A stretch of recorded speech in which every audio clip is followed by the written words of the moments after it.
Kaduna Electrical a yanzu ta ingantu. To mu je dai. Har Sokoto da birnin Kebbi da Zamfara. Mu gargaɗe mai gina ra min mugunta. Gargaɗe mai gina ra min mugunta.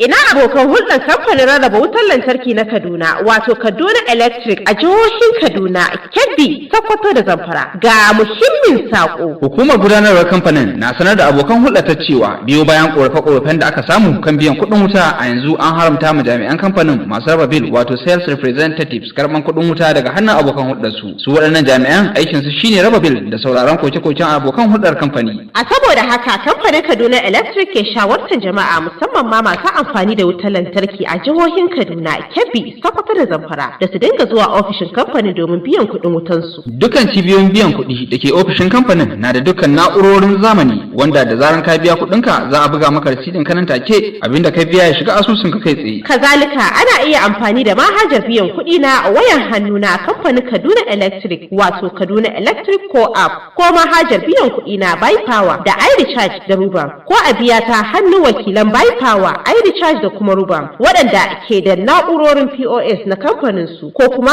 a je banki domin biyan kuɗin. A yi hatara kuma a lura daga yanzu an hana jami'an kamfanin Kaduna Electric masu rabon bil karɓan kuɗin wuta ku dinga zuwa ofishin Kaduna Electric domin biyan kuɗin wutar ku ko ku je banki ku yi amfani da manhajar biyan kuɗi na wayan hannu na Kaduna Electric ko a Buy Power, iRecharge da Rubam idan kunne ya ji an ce gangan jiki ta tsira. Wannan sakon faɗakarwa ne daga kamfanin Kaduna Electric. Kaduna Electrical a yanzu ta ingantu. To mu je dai. Har Sokoto da birnin Kebbi da Zamfara.